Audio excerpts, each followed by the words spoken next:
Hai teman-teman semua, Assalamualaikum warahmatullahi wabarakatuh. Welcome back to my channel. Jadi di video kali ini aku akan membahas seorang atlet sepeda yang terkenal banget pada zamannya, yaitu Lance Armstrong, yang karir atletnya ini hancur seketika karena konspirasi doping, hingga dia ini tuh dinobatkan sebagai salah satu atlet yang paling dibenci menurut Forbes. Lance Edward Gunderson atau Lance Armstrong ini lahir pada tanggal 18 September 1971 di Plano, Texas, Amerika Serikat. Nah, Lance Armstrong ini adalah seorang pembalap sepeda profesional Amerika Serikat yang terkenal banget pada zaman itu. Nah, perjalanan karir profesional Armstrong ini dimulai pada tahun 1991, di mana dia ini menuntaskan perlombaan terpanjang perdananya di lomba Tour du Pont. 2 tahun kemudian, yaitu di tahun 1993, Lance Armstrong itu berhasil mencatat sejarah baru dalam ranah balap sepeda dengan menggondol 3 trofi sekaligus, atau yang biasa sebut itu Triple Crown, yaitu ada Drift Drag Classic, Kmart West Virginia Classic, dan Cold State Race. Nah, di tahun yang sama, Lance Armstrong ini tuh berhasil menduduki peringkat kedua di Tour de France. Di umurnya yang seperempat abad, dia ini tuh berhasil menjadi seorang atlet sepeda paling terbaik di dunia. Di tengah puncak karirnya, tepat di bulan Oktober 1996, Armstrong ini divonis menderita penyakit kanker prostat di usianya yang ke-25 tahun, yang dimana kanker ini tuh cukup ganas sehingga dia ini tuh sudah bisa menjalar ke paru-paru dan juga otaknya. Nah, penyakit kanker prostat inilah yang membuat Lance Armstrong ini terpaksa harus hiatus dari dunia balap sepeda. Pengalamannya menghadapi kanker ini tuh memberikan inspirasi dalam pendirian Yayasan Lance Armstrong, yang kemudian tuh lebih dikenal sebagai Yayasan Livestrong pada tahun 1997, yaitu sebuah yayasan tempat berbagi dan fondasi pembangun kesadaran penuh akan bahaya kanker, yang kala itu tuh level kesadaran dan wilayah edukasinya tuh sangatlah kurang. Saat keadaannya itu udah mulai membaik pada tahun 1999, Lance Armstrong kemudian memutuskan untuk kembali lagi ke dunia balap sepeda dengan mengikuti Tour de France. Dalam ajang inilah nama Lance Armstrong semakin terkenal karena berhasil menjuarai Tour de France sebanyak 7 kali berturut-turut, yang merupakan kemenangan terbanyak sepanjang sejarah dari tahun 1999 hingga 2005. Setelah kemenangannya di Tour de France tahun 2005, Lance Armstrong memutuskan untuk pensiun dari dunia balap sepeda.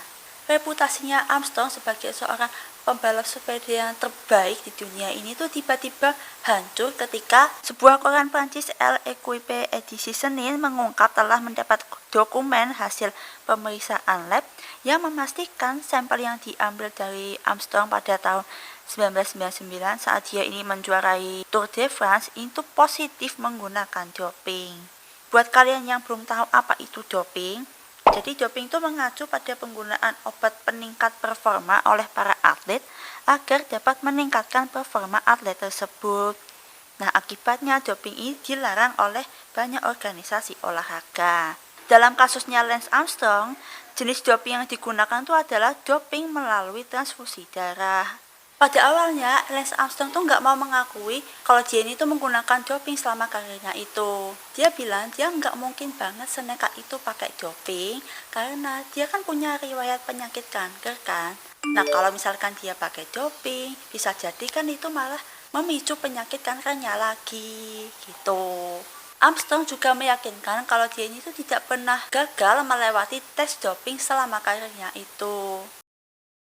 I've said it for 7 years. I've said it for longer than 7 years. I have never doped. If you consider my situation, a guy who comes back from arguably a death sentence, why would I then enter into a sport and dope myself up and risk my life again? That's crazy. I would never do that.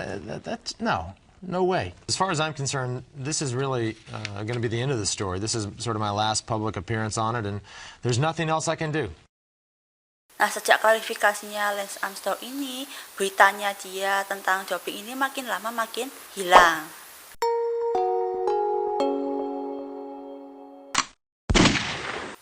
Terus di tahun 2010, kebohongannya Lance Armstrong mulai terbongkar ketika ada seorang atlet sepeda sesama timnya yang bernama Floyd Landis yang merupakan pemenang Tour de France 2006 mengaku kalau dirinya ini menggunakan doping sejak 2002.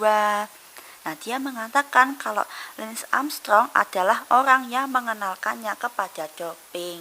Nah, sejak pengakuannya Landis itu tersebar, investigasi keterlibatan doping dalam diri Armstrong ini dibuka lagi dan terus berlanjut. Nah, investigasi ini pun datang dari Badan Anti-Doping Amerika Serikat atau di sana tuh sebutnya USADA. Ratusan saksi mata dan juga puluhan pembalap dan belasan diantaranya ini tuh adalah rekannya Armstrong di tim USPS telah memberikan kesaksian kalau Armstrong dan 5 rekannya, yaitu ada 3 dokter, seorang manajer dan seorang pelatihnya ini itu adalah pusat konspirasi doping di tim USPS. Nah, Armstrong ini tuh juga dianggap sebagai apa istilahnya, tokoh utama yang memaksa pembalap-pembalap muda di satu timnya itu untuk pakai doping. Nah, pembalap-pembalap tersebut tuh diantaranya ada Frankie Andrew, Michael Berry, Tom Danielson, Tyler Hamilton, Floyd Landis, Levi Leipheimer, Steven Stewart, Christian Van der Veld, Jonathan Wouters, dan David Zabriskie. Nah, pembalap-pembalap muda ini tuh nggak bisa menolak intimidasinya Armstrong. Nah, selain mengintimidasi, menurut para saksi ini, Armstrong tuh juga sering bully teman setimnya atau tim lawan dan nggak suka ada pembalap lain tuh yang lebih hebat dari dia. Jadi ada sifat iri di sini, katanya. The guys at the top have their way of staying at the top, and his way was he liked to be intimidating. He liked people to be afraid of him, and it wasn't as if he went around doing things intentionally to try to look like a bully. But if he felt like somebody did something that was going to affect him or got in his way, he made sure they knew about it. He made sure that they understood that he believed he belonged in the front, or that he believed that they should stay out of his way. How so? He would just say it a lot of the time, or push people out of the way. I mean, he was a bully. You spoke about his mindset and how he could be an unpleasant person to be around. How would you describe his personality? He's a bully. I wouldn't give him any credit other than that. Nah, pertanyaannya sekarang tuh, gimana bisa tim USPS sama Lance Armstrong ini tuh bisa lolos dari tes doping? Dalam laporannya kepada UCI, USADA juga membeberkan modus yang dilakukan tim USPS sama Lance Armstrong untuk mengakali petugas-petugas tes, sehingga nggak ada satupun hasil tesnya Armstrong yang dinyatakan positif doping. USPS dan Armstrong juga menggunakan berbagai macam taktik yang disesuaikan dengan jenis doping yang dikonsumsi.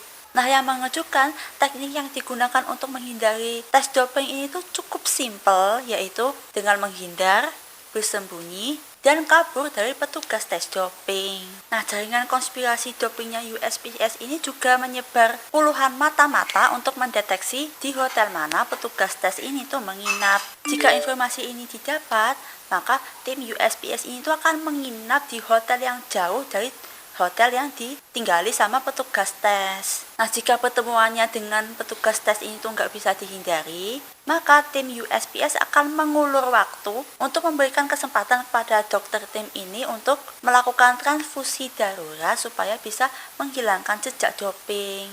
Nah, dalam laporannya USADA juga, jadi selama kejuaraan dunia 1998, petugas tes ini tuh dialihkan dulu ke pembalap lain. Nah, sementara dokter tim ini mulai menyelundupkan sekantong infus cairan garam atau salin yang ditransfusikan kepada Armstrong, yang dimana cairan garam ini tuh membuat darahnya Armstrong itu tuh terlihat normal seakan-akan dia ini nggak pakai doping.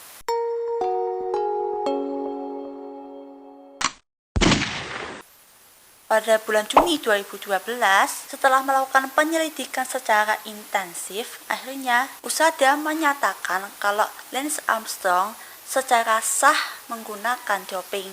Nah, di bulan Agustusnya, mereka ini mengeluarkan larangan seumur hidup kepada Lance Armstrong untuk berkompetisi dan mencabut semua gelar juaranya Lance Armstrong yang udah dia dapat, termasuk 7 gelar juara Tour de France yang didapatnya dari tahun 1999 sampai 2005. Nah, Setelah pernyataan usaha ini muncul, pada tanggal 22 Oktober 2012, Unit Sepeda Internasional atau di sana tuh sebutnya UCI, yaitu badan olahraga yang mengatur cabang balap sepeda, mendukung vonisnya Usada. Eman-eman gelarmu, Pak. Nah, kasus yang memalukan ini tuh turut membuat para sponsor besar yang mendukung Armstrong juga mengambil tindakan tegas dengan mencabut semua kontrak yang udah disepakati sama Lance Armstrong. Armstrong juga harus membayar ganti rugi sebesar 12 juta US dollar atau sekitar 116 miliar rupiah kepada sebuah perusahaan promosi di Dallas yaitu SCA Promotion yang memberikan bonus setelah Armstrong ini tuh menjuarai Tour de France. Nah, setelah kebohongannya ini terbongkar, Armstrong memutuskan untuk tidak menentang semua tuduhan yang ditujukan kepada dia. Dalam wawancaranya dengan Oprah Winfrey pada tahun 2013, dia mengaku telah menggunakan berbagai jenis doping kayak EPO, transfusi darah, testosteron, dan hormon-hormon pertumbuhan untuk memenangi ketujuh gelar Tour de France secara beruntun dari tahun 1999 sampai 2005. Yes or no? Did you ever take banned substances to enhance your cycling performance? Yes. Dia juga mengakui kalau ada seorang kurir yang dijuluki sebagai motoman yang selalu mengantarkan EPO kepada para pembalap. Dalam wawancaranya Oprah juga, meskipun si Lance Armstrong ini tuh udah minta maaf, tapi dia ini nggak merasa bersalah atas tindakannya itu. Dan yang lebih wownya lagi, Armstrong tidak merasa kalau doping yang sudah dia gunakan selama dia berkarir ini tuh bukanlah sebuah kecurangan. Armstrong mengatakan ketika dia ini menjuarai Tour de France di tahun 1999 sampai 2005, doping itu sudah menjadi suatu budaya dalam olahraga dan dia juga nggak yakin dia bisa memenangkan Tour de France tanpa ada bantuan doping. Setelah kasusnya ini, Lance Armstrong itu memang sempat hampir bangkrut karena harus menghadapi tuntutan hukum dan kehilangan sponsor akibat skandalnya ini kan. Namun Armstrong itu berhasil memenuhi kebutuhan keluarganya dengan dia melakukan investasi di salah satu perusahaan besar. Dan yang pasti nama perusahaan ini nggak akan aku sebut ya. Nah, saat ditanya berapa nilai sahamnya di perusahaan itu, Lance Armstrong tidak mau menyebutkan jumlah pastinya. Jadi, Armstrong ini kan meskipun dia melakukan istilahnya kebohongan besar kan di dalam dunia balap sepeda ini, dan ternyata hidupnya juga nggak terlihat begitu susah, tapi tetap aja citranya ini tuh udah jelek, dan Lance Armstrong menjadi salah satu atlet yang paling dibenci menurut Forbes. Ya guys, itu tadi adalah info-info yang bisa aku kasih tentang kasusnya Lance Armstrong ini. Nah, kalau kalian punya pendapat lain tentang kasusnya Lance Armstrong, bisa kalian tulis aja di kolom komen di bawah. So, I hope you guys enjoy this video and see ya. Wassalamualaikum warahmatullahi wabarakatuh.